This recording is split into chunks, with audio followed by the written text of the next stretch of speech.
હું અમરેલીથી એડવોકેટ નવચેતનભાઈ પરમાર. આજે અહીંયા અમે સુરત મુકામે કસ્ટોડિયલ ડેથ જે અનુજાતિ સમાજના મહેશભાઈ વાળાનું થયું છે એના પરિવારની મુલાકાત લઈ અને આગળની રણનીતિ માટે અમે બધા આવ્યા છીએ. મારી સાથે વસંતભાઈ ચાવડા, વિકીભાઈ ચાવડા, અતુલભાઈ પડાયા, વિજયભાઈ વણજારા અને અમે આખી ટીમ સાથે આવ્યા છીએ. આ ઘટના કંઈક એવી છે કે સુરતની અંદર મહેશભાઈ વાળા નામની વ્યક્તિને બાઇક ચોરી જેવા સામાન્ય ગુનામાં પોલીસે ઘરેથી ઉઠાવેલ છે અને ત્યારબાદ એને અલગ અલગ જગ્યાએ ટ્રાન્સફર વોરંટથી લઈ જવામાં આવેલ છે. ઘટના એવી ઘટી છે કે જ્યારે કોઈ વ્યક્તિને એરેસ્ટ કરવામાં આવે ત્યારે ભારતીય સુરક્ષા સંહિતા અધિનિયમ BNSSની કલમ 53 મુજબ એનું મેડિકલ ચેકઅપ કમ્પલસરી હોય છે.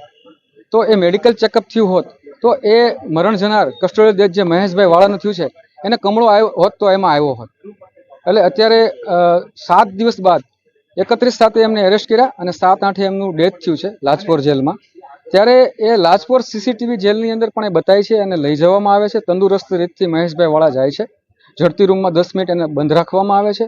10 મિનિટ પછી ઝડપી રૂમમાંથી બહાર નીકળ્યા પછી એ પેટમાં દુખાવાની ફરિયાદ સાથે વોમિટિંગ કરે છે. એમને માર્યાનું પ્રિઝમ્પશન થઈ શકે એમ છે.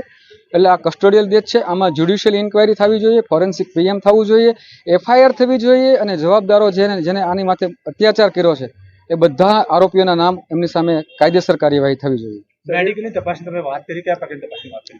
મેડિકલ ચેકઅપ એવું હોય છે કે BNSS ભારતીય સુરક્ષા સંહિતા જે છે BNSS એની 53 મુજબ મેડિકલ ચેકઅપ ફરજિયાત હોય છે અને એક સરકારી હોસ્પિટલમાં થવું ફરજિયાત હોય છે અને સરકારી હોસ્પિટલમાં ડૉક્ટર ન મળે તો મેડિકલ પ્રેક્ટિશનર પાસે થવું જોઈએ અને એની એક નકલની રિપોર્ટ એના પરિવારને પણ આપવી ફરજિયાત છે. આવા નવા પ્રોવિઝનો છે. તો એવું કંઈ આમાં બન્યું નથી અને ટ્રાન્સફર વોરંટથી પણ જ્યારે લઈ જવામાં આવ્યા હોય, માનો કે ભરૂચ લઈ જવામાં આવ્યા સુરતથી, કોર્ટના હુકમથી ટ્રાન્સફર વોરંટ આવ્યો હોય ત્યારે પણ એને 53 મુજબ મેડિકલ ચેકઅપ થવું જરૂરી છે.